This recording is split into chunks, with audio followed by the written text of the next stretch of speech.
everyone. To every one of you who came out on this gray, dreary, humid summer day here in the sanctuary of the Metro East UU congregation. And greetings to anyone who decided, heck with it, I am staying in bed and watching this service remotely. We're still glad that you are here. I'm Reverend Dr. Claudia Hall. My pronouns are she or they, and I am delighted to be here as the minister. I will admit to a little bit of ministerial pride in that I got to brag on all of y'all yesterday in a room full of clergy about my awesome and amazing church full of awesome and amazing people, and it's just so lovely to have that because you don't always get that in ministry, and it's just really a delight to be here, and I want you to know that I really do mean that. It's so good to see everyone today, and I hope that we will all enjoy not only this service, but immediately after this service, we're going to jet out of here and go on down to Tower Grove Park for our all UU picnic. And everybody is welcome to just go, even if you don't have a dish or whatever. Just come on down and munch some food and have some fun. All 4 of our churches are going to be getting together for that, so that's really exciting. We welcome everyone to this home of comfort, spirit, justice, and hope, for we are Unitarian Universalists.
What a perfect introduction to our picnic morning today.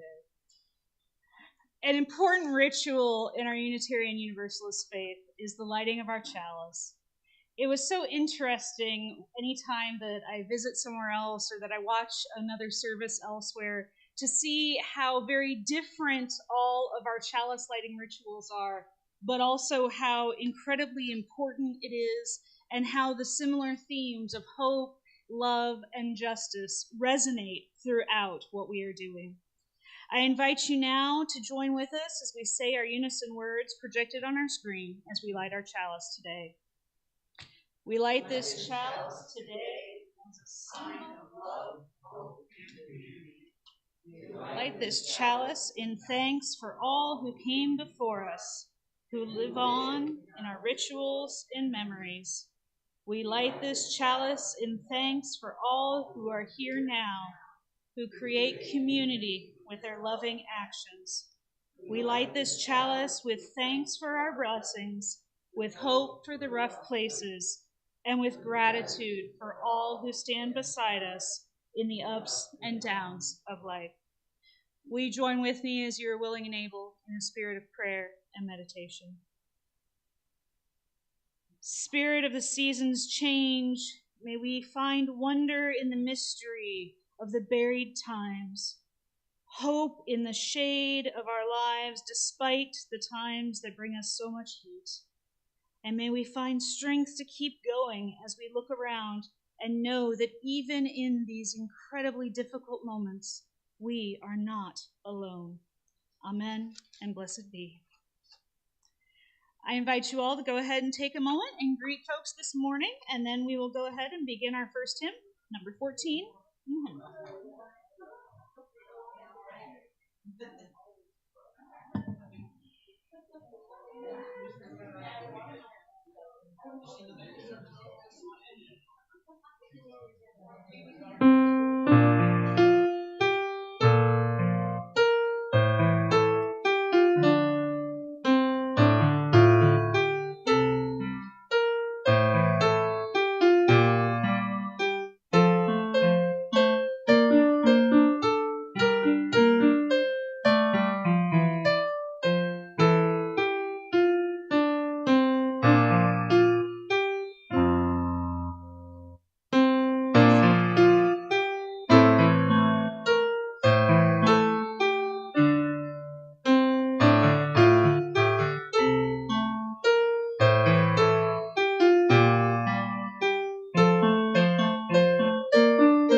is a tradition here to place our services within the larger sources and principles that we as Unitarian Universalists hold dear.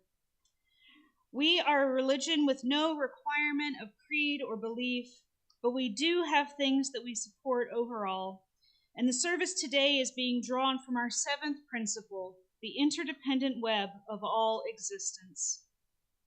I know for many of us in this country and around the world, we face an epidemic, a literal epidemic of loneliness. But yet, as I dug in this week to study for this sermon and for the service, I was reminded yet again that we are never, ever alone. Even within our own bodies, we are not alone. We are literally a world unto ourselves. We share our bodies with 39 trillion other living beings. That's just wild. Think about that for a minute.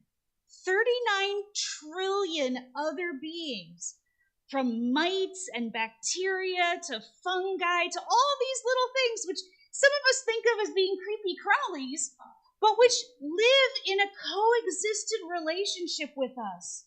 They get the nutrients and the nourishment that they need from our bodies, and we, in turn, receive the nutrients that we need to survive from them. Even in our own brain, which many of us have been taught our whole life was a sterile environment, there are now researchers at Harvard and other places thinking that, in fact, it is a microbiome of its own. Science is ever expanding our knowledge of whether or not we are alone, even in our own heads. Zooming out a bit, we are confronted with the fact that each one of us is one of billions of other human beings, and there are millions upon billions of other species on this planet.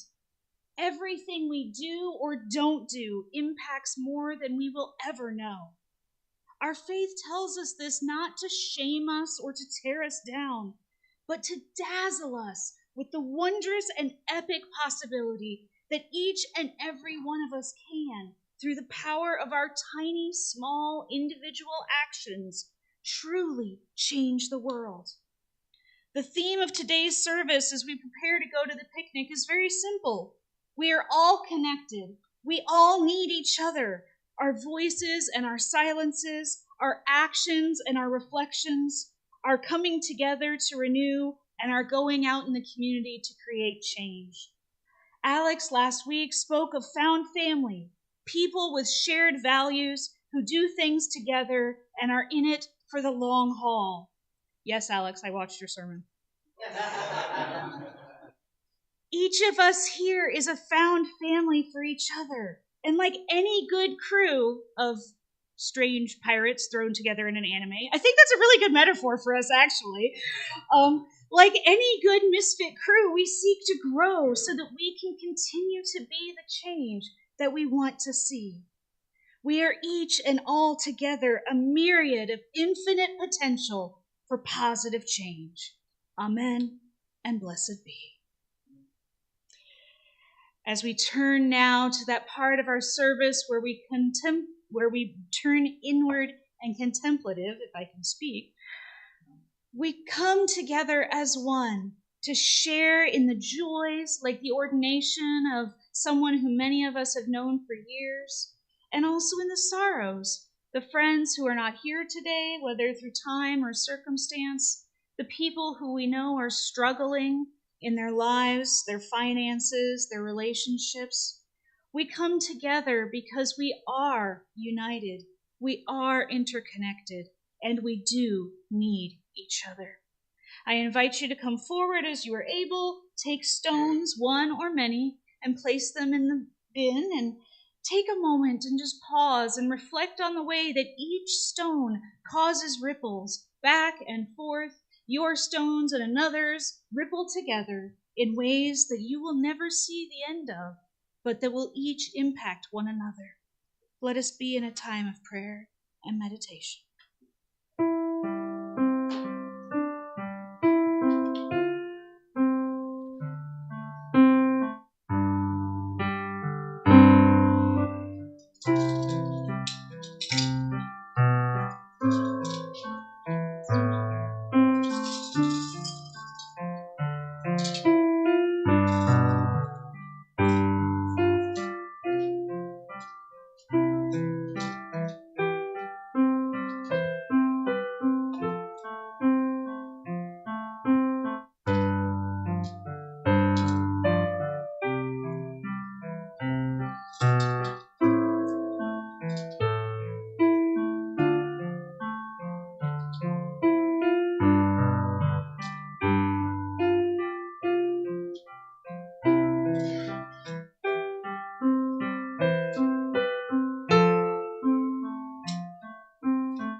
As we know, our children are the most important ones among us, both because they are our future, but also because they allow us to see with clarity, without eyes that have been dulled by sadness and sorrow, or just worn weary with time. Our Ari is on hold for the summer, but we do want everyone to know that our kids are welcome to be in service with us. And as such, today we're talking again about our seventh principle.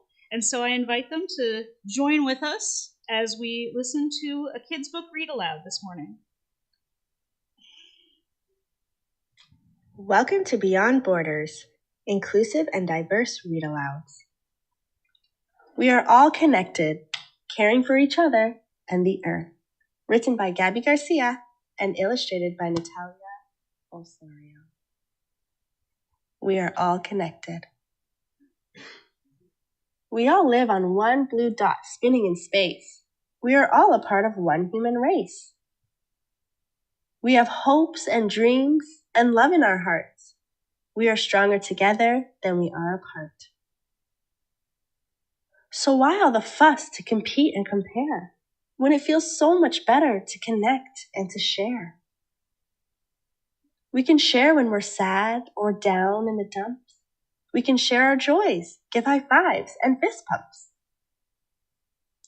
When we're seen and heard, trust blooms and grows. We are all connected.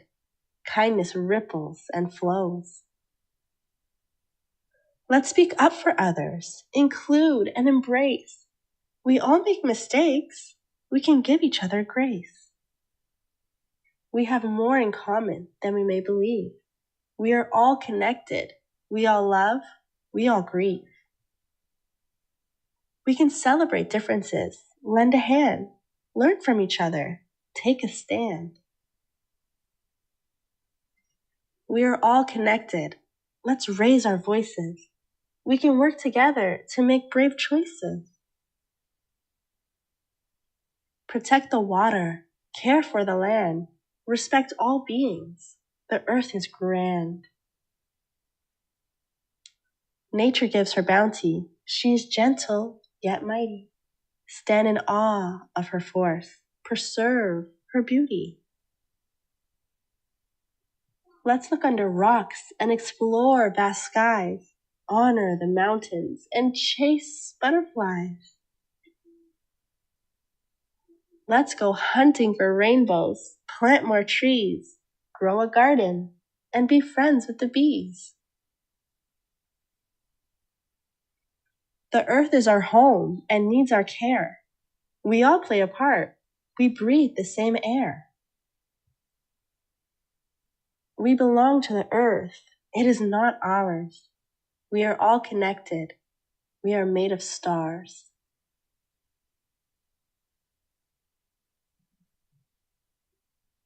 For a follow-up learning activity, check out the description. Thank you for watching. Our next hymn is in the Gray Hymnal or on the wall, number 19, The Sun That Shines.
good morning again, everybody, and welcome back to those who are here, to those watching online, whether it's today or a different day.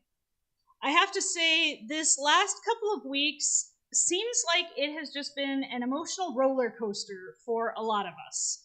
In good ways, for many of us, we've gotten to dedicate our children and have our youth bridging, start our transition. I know some of us are very thrilled, Robin. I know you're ecstatic about changing presidents.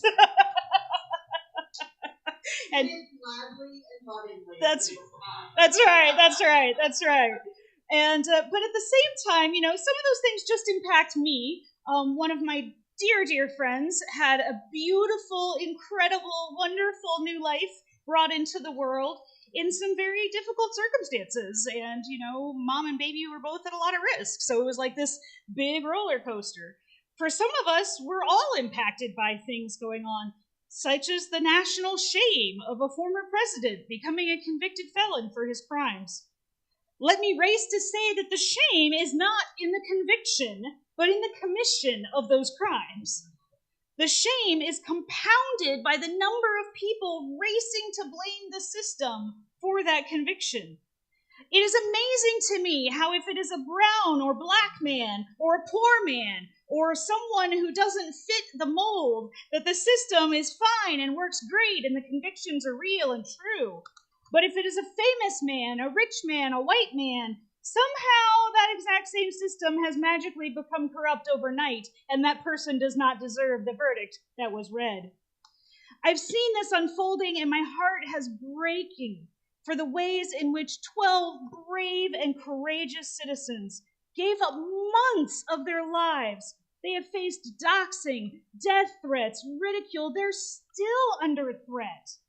These people will spend the rest of their lives in fear because they were courageous enough to stand up for democracy and the rule of law in a system that has done everything to turn this over. They are being nationally shamed for protecting one of our most fundamental rights, the right to be tried by a jury of our peers. Folks, this is not a right to take lightly. In China, the Communist Party decides when you have transgressed, and they enact whatever punishment they deem fit. There is no recourse, no chance to explain why you did what you did, no set of rules they have to follow for how to judge the facts, and no way to appeal or to, in any way, shape, or form, change what they have done. Even people as rich and as powerful as the founder of, Alibaba have found this out, right? Like, even they, when they fell afoul of these communist officials, were told, whoops, too bad, so sad. Now you're in trouble. Better run for your life. Lest we forget that the Chinese government currently has over 1 million Muslim people, an entire ethnic group of people in concentration camps as slave labor. These people have been enslaved for the only crime being that they want to worship in a way that is different from what the Communist Party allows. In Iran, you can get straight up murdered in the streets if the people in power don't like what you did.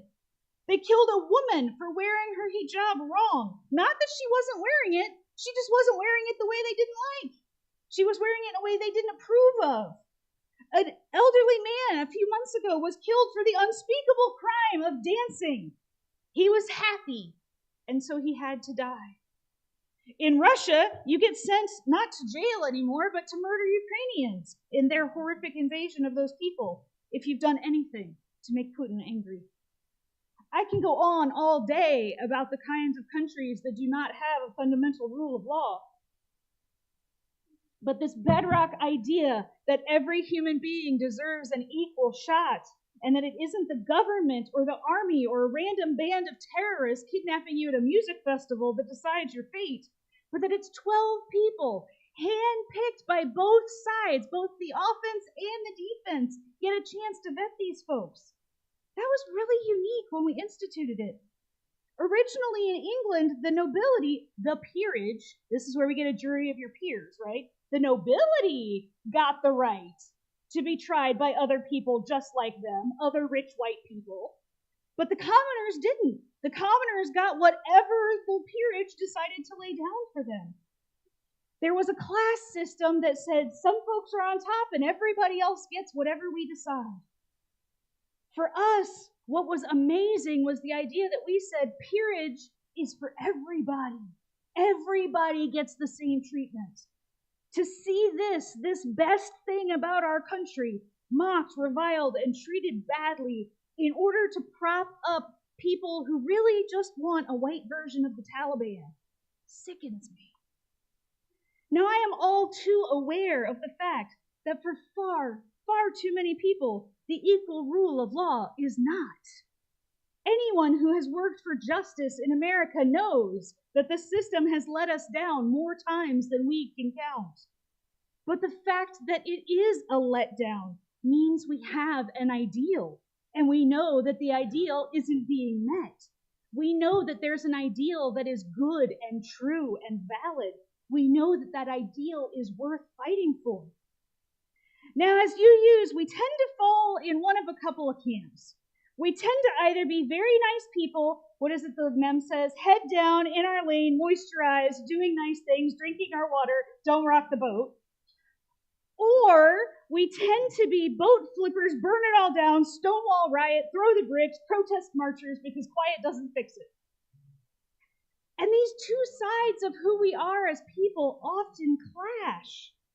Some folks want to be out there marching, yelling in the face of the aggressors. For others of us, the thought of doing that brings on a panic attack. For some of us, simply going to a picnic after church today is a huge deal. I have had people in this congregation tell me that they're not sure they're ready to go into a public place with that many other people to deal with it. Like, they're just not sure that it's just too much. And I want you to know it's okay. If you're in that boat, it's okay. Anxiety is real. We've all been cooped up in our own homes for 4 years, and it's a big friggin' deal anymore with the state of America to go out in public with a whole bunch of other people. So I want you to hear that your concerns are heard, that my heart is open to you, and that I am here for you. However, others among us are upset that that's what we're doing instead of going out and blocking the street and confronting the Proud Boys on their turf. And I want you to be heard.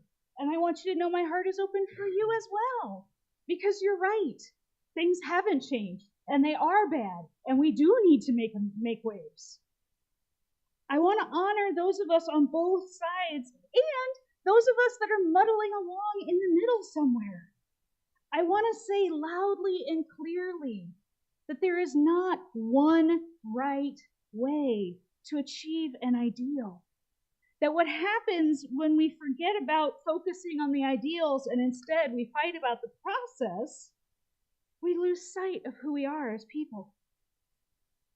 Robin has been an incredible leader for us and has gotten this church through events that could easily have shuttered it forever. Thank you, Robin.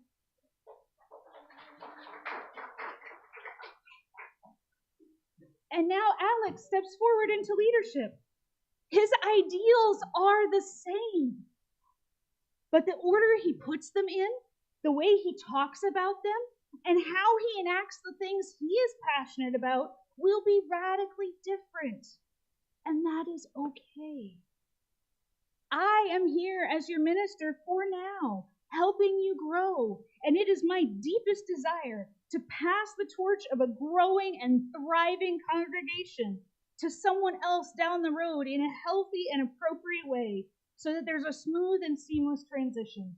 I know this church has had a lot of ministers come and drop and come and drop and come and drop, and my goal is to not do that. Whether this body will let me, I don't know, but that is my goal. But what I do know is whoever stands here in this pulpit after me will not be me. Their hair will probably be normal colors. They probably won't need a cane. You know, they probably won't have two husbands. Like, there will be things about them that are normal. I don't know that I have many of those left anymore. But their ideals, their passion, their desperate desire to make the world a better place will be the same as mine and as the same as every one of us who are here today.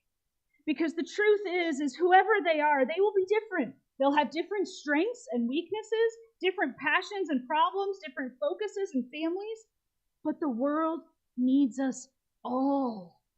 We face a time of change more rapid and wild than the end of the last ice age, than the shift from hunter-gatherer to agriculture, than the shift from oral to literate culture, than the shift from rural to urban industrialization. In each of the prior epochs of human civilization and human history, it was possible. And history buffs love to argue about like when an age stopped and when an age started, right? But however you define them, in every other era of human history, it was absolutely possible for 1, 2, maybe even a dozen human civilizations to die out, but the human species would continue. We are now confronted with the fact that we could end our species. We could even end life as we know it on this planet. That's a scary thought. Kind of terrifying, gotta admit.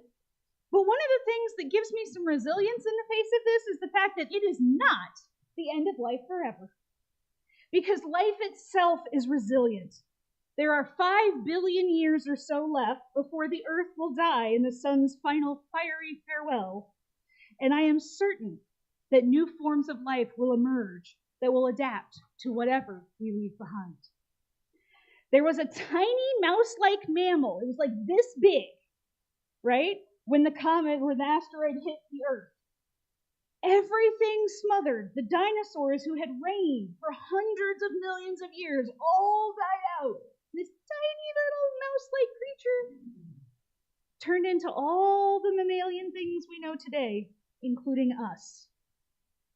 Whatever survives us will continue on and become something else. But at the same time, we humans can very definitely do things to stop the end of our species and millions more. My friends, the world needs our commitment. Our country needs our commitment. For a long time, UUs have had the ability to kind of sit on the sidelines and say, oh, well, it doesn't really matter. Both sides are more or less the same. It's not a big deal. I'll just go vote in this one election because it's all I care about. We don't have that choice right now. If you think that this is not the election that decides democracy in America, you are fooling yourself. If you don't think that every one of us, no matter how scary it is, needs to be knocking on doors and taking votes and making phone calls and sending postcards, like, I'm terrified of that sort of thing, and I've already signed up for you to vote because it has to happen.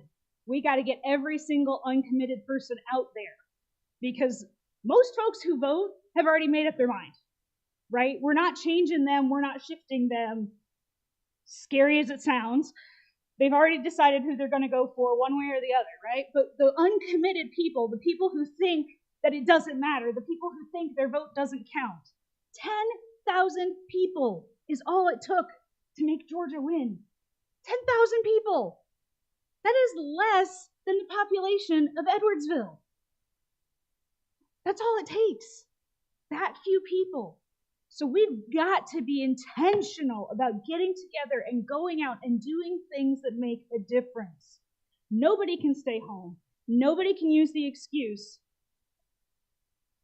And frankly, I know it's one of those things that everybody gets all up in arms about your 501c3 status this year, and for the most part, I agree with them.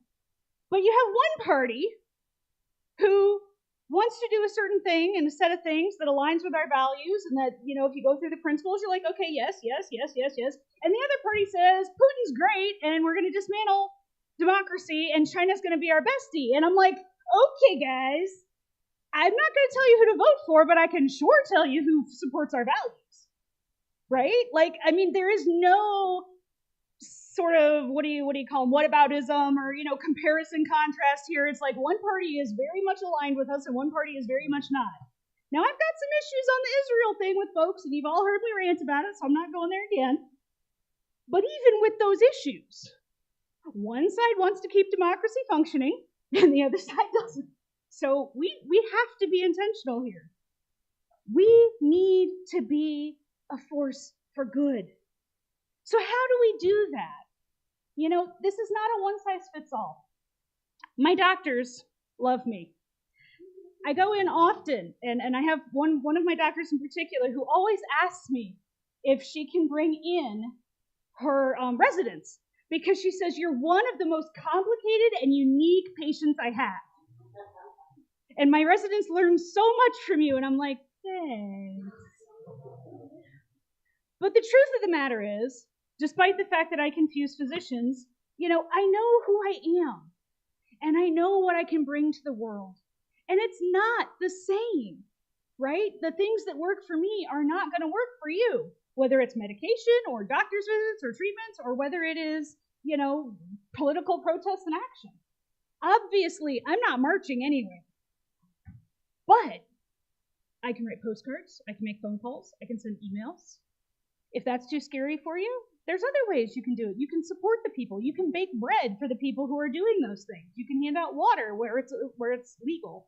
They've even made it illegal to do that in a lot of places now. But there's all kinds of ways we can get involved. So if you're fiery, I'm not going to name names, but you know who you are. If you're one of the fiery people, we've got UU the vote. It's a big deal. UUANI, which is the Unitarian Universalist Action Network of Illinois. Thank you. I was like, I'm going to say this wrong.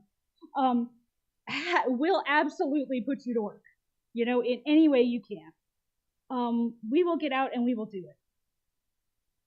But what if you're not? What if you're a quiet one? What if you're one of those folks who is nourished by internal reflection?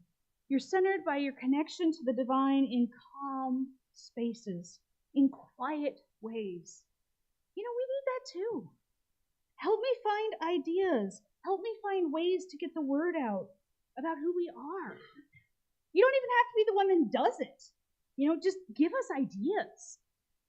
We've had some wonderful ideas come up lately about a book club, which Alan had mentioned to me in the last fall, and then somebody else mentioned, and I said, okay, let's do this. So it's happening. You don't have to be the one who's doing it. Just have the ideas, because no one person can think of them all. Help with RE topics. What are things that have really touched your life and made you different that you would love for the kids to be able to study? What are things that you would love to teach the kids? It doesn't have to be deliberately focused on being a UU. Like, what is a thing? I just got the kids, for their bridging ceremony, a book on life skills. How to do laundry. How to budget. They don't teach these things to kids in school anymore, so if you have a skill, if you can work wood, if you can knit, if you can do whatever, a thing with your hands, those things are not taught anymore. Those are quiet ways. This spring, it's June, so actually it'll be this fall. Brain is not working. So this fall, I'm going to be teaching social justice for the rest of us, which is literally social justice for introverts, right? So those of us who are freaked out at the idea of standing and marching, like, oh no, not happening. Cool, let me show you 25 ways that you can change the world. Because you can, no matter who you are, no matter how much health or energy you have, no matter what your capacity is, no matter what your education status, you can do it. I promise. And if you're in the middle, and like, you like people, maybe sometimes, but you don't want to be confrontational, because you are not very confrontational sometimes. And that is okay. It is okay to just want to be a nice person. I'm not here to shame you. There's a person right there in the back, and she will put you to work. We have got a slate of events thanks to this phenomenal human being right there, and it is amazing the amount of stuff we have going on. So if you just want to show up for just one thing and just be there, just be enthused, just be like, I've got the coolest, craziest church. It's so fun. That's all we need. We just need you to be who you are and help the world find us. All right. In the middle of all of this, what I really want to say, most of all, is that joy is not you. We love you. We absolutely love you. But the actual value of joy, the experience of joy, is a form of resistance. Pride started as a riot. It was a rebellion against the hate. People were just fed up. They'd had it up to here. They just couldn't take it one more minute. Now, though, it's a celebration. It's a way of saying, gosh darn it, we have achieved something. We're better than it was. It's not great. It's not perfect. Yeah, people want to take it away. I get that. But we lived. There's a saying that every single Jewish holiday is the same thing. They tried to kill us. We survived. Let's eat. There is some truth in that. And the truth in that is that joy is a form of resistance. To get together and be happy in the face of people who want you dead. To be happy in the face of people who hate your guts. To be happy and not even think about those people is a way to resist the evils in the world. So pride, you don't have to be queer to enjoy pride. Go out and celebrate, because if you have a friend in this congregation, you probably have a queer friend. So go out and celebrate, enjoy, be happy. Let's celebrate Juneteenth, right? Now, most of us are white identified, but we should be thrilled that there is finally, after 300 years, a holiday of Black joy. A federal holiday of Black joy. This is good, and we should celebrate it. And yes, I know it's crass consumerism, but go buy stuff at Target so that they know that we want it to exist. Go out and do things, celebrate it, cheer. When other white people look at you funny because you're wearing a Juneteenth shirt, be like, this is an awesome holiday of Black joy, and we should all be thrilled. Because it's hard to be Black in America. It has always been hard to be Black in America, but it ain't getting much easier. We kind of reached a sort of a not really a peak, but now it's really coming down. So let's celebrate the moments of joy with the people because they deserve to be happy. We all deserve joy, not like a fleeting kind of thing, but real joy. I want to end with this and say that a lot of times people tell me, well, I just can't give 100%. And what they mean by that is that, like, on some days, their 100% is up here, right? And so they feel like if they can't give that they just can't give. I'm going to let y'all in on a secret. If you haven't figured out that I'm disabled by now, I don't know what to tell you. But some days my 100% is here in a mythical world, which I've not actually been to in decades. Most of the time my 100% is like here, right? Some days my 100% is here. Some days it's like down there. But if you give 100% of this, that's still 100%. It is still valid. It is still good. It is still wonderful. You are still incredible. You are amazing. A phone on low battery still works. A person in a tough road, a person in a rough spot, a human going through hard times, physically, mentally, emotionally, all of the above, still contributes. I'm reminded of a story that I read of a 93-year-old man who was bedridden. He was unable to stand any longer, literally laid on his back in bed, and he spent his days using a loom, one of those circular plastic looms, to knit hats for homeless people, to take care of people who were worse off than himself. And I think to myself, we all should have that attitude. Not to say you won't have days where all you need to do is cry and get a hug, because we all have those days and we all deserve a hug. But to know that even when your 100% is 100% of not a whole lot, that is enough. And I'm going to say it again, because I really want my spoony fins here to feel it, to feel it right here in your guts.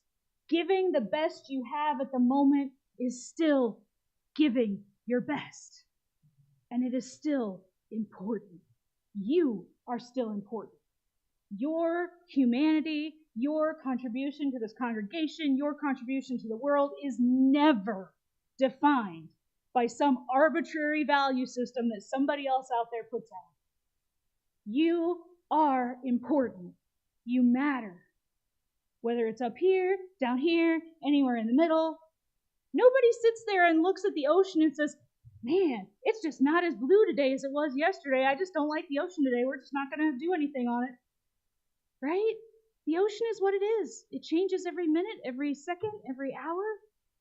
And it doesn't really care that much what people think of it. Some days it's cloudy, some days it's muddy, some days it's high tide, some days it's low tide. But it does what it does.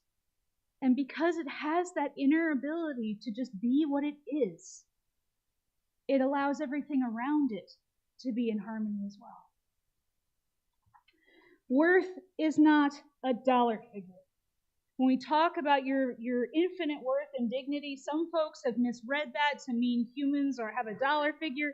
It was wrong to assign a monetary value to human beings in the past. It is wrong to do so now.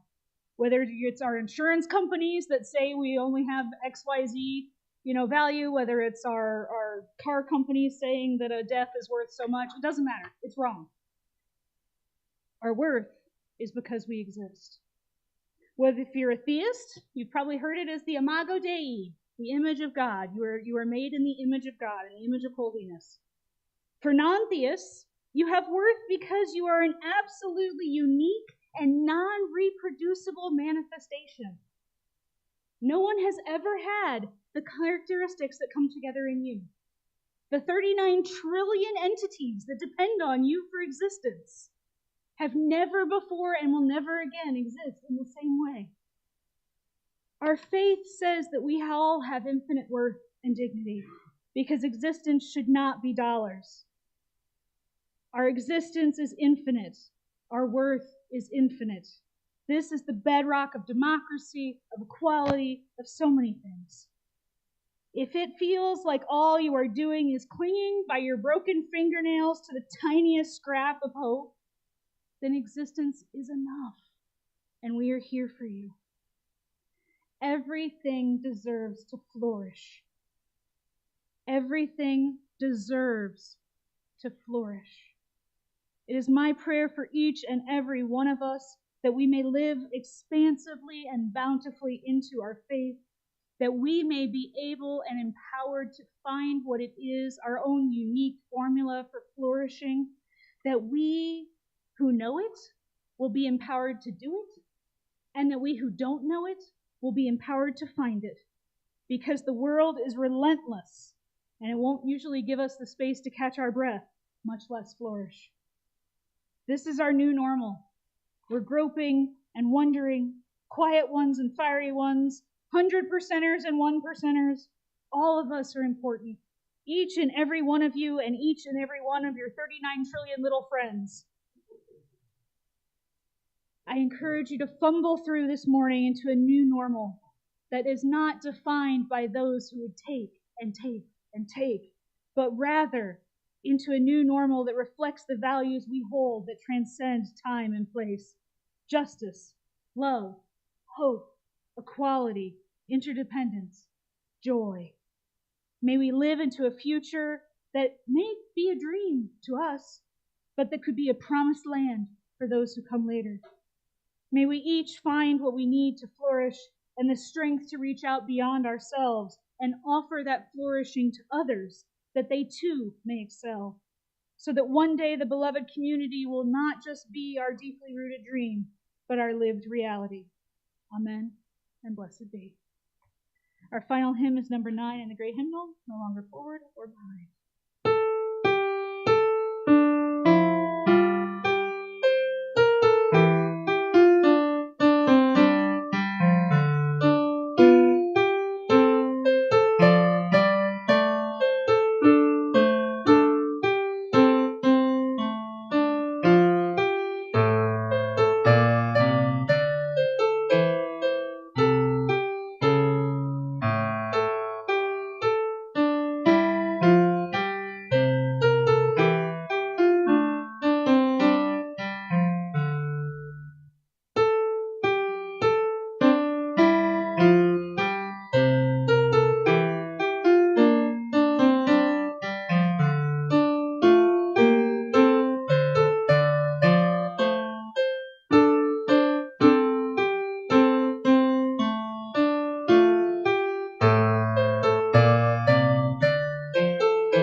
As Robin passes around our offering baskets this morning, it is our weekly reminder that we are supported by our giving.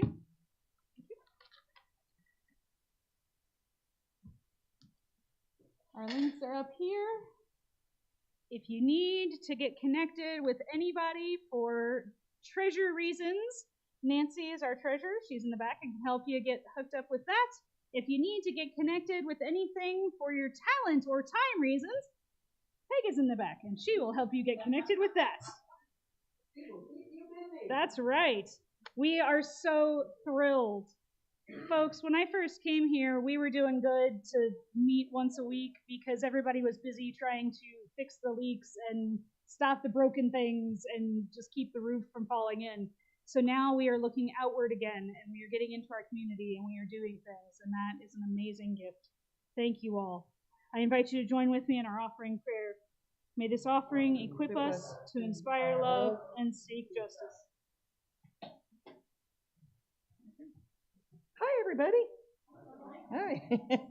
I know I've been gone for the last couple of weeks, but just want to give you a couple of updates on things you probably already know about and some things that you don't know about. Next week, my sermon is going to be called Tilting Windmills Across Spain and How Don Quixote Informs What It Means to be UU. So I will have some photos from my trip to Spain, and we'll talk about Don Quixote a little bit, which is kind of cool. I was very inspired by that when I was in Mancha last week. After the service, we're going to have a discussion. You probably, if you didn't already see it on UU Friends, the discussion is going to be called Building Community Resilience to Radicalized Violence. It is going to be led by Jesse Allen from Unity, and it is part of a fundraiser for them. Not that we are paying to see it, but he is actually getting, for every presentation that he makes, he gets funds from donors at SIUE who are supporting it. So it's just a way for us to think about, particularly with many of the things that Claudia was talking about. We've got an election coming up that we know may have some violent overtones to it. We know that we've got anti-Semitism and anti-Muslim, and anti-Palestinian sentiments out there, a lot of violence that's happening. So how do we manage that here? Okay. A couple other things. If you are not already a member and you are interested in voting at our annual meeting at the end of the month, June 30th, please sign up, come see a board member so that you can have your voice heard. Very important. And that goes for everybody online too. Stewardship, if you have not already gotten your email or a letter on stewardship. Nobody's gotten anything on stewardship? What happened? Uh-oh. All right, well, I've got to get to it. We'll talk about that tomorrow. Sorry about that. So stewardship. Oopsies. I thought that went out last month. I guess it did not. So, Alex, do we have any insight on that? What happened? Okay. All right. Sent them out yet. Okay. I know Buddy's been ill, but maybe we need to just leap in. We'll talk. Yeah. Yeah. Okay, sounds good. Thank you. I appreciate that. Apologies. So I'm glad I brought it up because now we can get that resolved. I apologize. We will not be having a service on the 23rd, but we will have the UU General Assembly will be Zoomed. So if anybody's interested in watching it, we will provide you with the Zoom link to be able to see that. And I know that one of the things we were talking about, what can we do and how can we help children and yada, yada, yada. I know that Juliet and I have talked about OWL. For our youth. So having our OWL program next year sometime will be on the agenda. We'll talk, Jennifer, with you all about that. Yes. OWL is Our Whole Lives. It's a sexuality education program that covers not just the parts and the STDs. It actually goes into a lot more complexity about what it means to be sexual and what it means to connect with other people and having healthy relationships and consent and all those things. So, the stuff they get in health is only one very, very small part of it. In fact, just as a shout out to my son, at one point when he was taking OWL, and I was teaching, and of course he didn't really like that very much. He's like, "I'm not gonna talk." I'm like, "Okay, you just need to listen. That's all that matters." But I will tell you, about 3/4 of the way through the class, we were driving someplace, and he said, you know, health at school is a joke compared to OWL, and it is. So I just want you all to know that. So we also have talked, and Juliet, we have to commit, and we'll talk with you about this, about doing an adult OWL class. So I know that's on the horizon, and I know she would like to do it, but when we set it up and how we do it, I don't know when that'll be, but we'll get that worked out. As you already heard, we have a board meeting tomorrow. So we will be talking about what happened with stewardship, and then making sure that anything else that you want to bring to the agenda, let us know, and we'll get that taken care of. Lastly, we're finalizing some Pride events. For sure, I know we're going to return to Alton Pride. I know we're talking about going to Unity Fest, but there is some talk about if people are up for it, going to Metro East Pride down in Belleville, and having a booth at all those locations. So we'll figure that all out. I know that Peg has got the agenda of things. So did you want to add some stuff up here? Yeah, okay. That's it from me. Yes, oh yes, we have to break down. The first thing I was gonna say is, yeah, there something new popped up on the calendar, and no, we have to break down in here. It just popped up, practice on the 13th, so we do need it. It just was on there yesterday, so it was the last minute. Well, or if it wasn't, we missed it. It doesn't matter. We just need to break down everything now, and we can do that. Yeah, it's in a smallish space today, and we'll be helping with that. If you want to come, probably the best thing anybody can do is just come and eat. I do not know. Usually they designate a community group to get the funds that they make at their pancake breakfast. They do. There's a flyer out. Who is it this month? Well, I don't know, but there's a flyer right out. But we offered to do a bake sale too to the side. So just on one of those back tables, we're just gonna have bake sale things. But I found out from the things we do in the community with the moose, it seems to me that it's best just to do it for a donation, because people are much more generous if you just say donation. It's not $2, it's not $3, whatever you want. They'll like throw a 10 in there and take 2 things, and actually it'll be fine. So if you have any, Robin's making cinnamon rolls. So who is the designee? 3 of them: Children's Dyslexia Center, the Metro East Humane Society, and Planet Man. So it might be a group, because it's 3 different people, and that means those people might come. So actually, we probably should be prepared with some desserts. Yeah, I'm going to collect donate canned goods and non-perishables for the Planet Man. So bring something if you're coming. And if you want to donate baked goods, since it starts at 8 in the morning, I need them before 8 in the morning. So probably, you bring it at 10, it's kind of half over. I think it goes to 11. So be thinking of maybe Friday if you can get baked goods to me. Somebody be here on Friday afternoon. Just get a hold of me. Or you can come to my house, which is just a few. But Missouri people, probably too much, unless you're going to come right at 8 to do the breakfast. Then you can bring your treats. So brownies always go over big, Rice Krispie treats, cake, and I've got the clamshells and everything. We'll package it. Just bring it uncut, and we'll package it for you. So just email me if you're able to contribute anything to help with that event. We're going to take this week by week. We've got a lot of things coming up. So just for next week, it's the pancake breakfast. Yeah. Church. Thank you. And I really cannot thank you enough, Peg, for taking this on, because as you said, it is like literally a couple of things every week between she's coordinating the setup and breakdown and all of our outside events. So thank you. And all of you, if you have 5 seconds to give or 5 hours, we need your help. Everybody can do a little bit. We'll all get it done. So thank you all for all of that. You don't have to do everything. That's all right. That's all right. Everybody has to do something, and then we'll together achieve everything. All right. I invite you to join with me now as we extinguish our chalice. The light of truth and meaning cannot be put out. We are the keepers of this flame until we meet again. May each and every one of us be buoyed up in rough seas by the love of our friends, the hope of our faith, and the promise of a better future that we can work towards, no matter what our energy or fire may be. Let us go from this place inspired to love, prepared to serve, and open to what we need to thrive. Our service begins now that this service ends. Let us go in peace. Amen, and blessed be.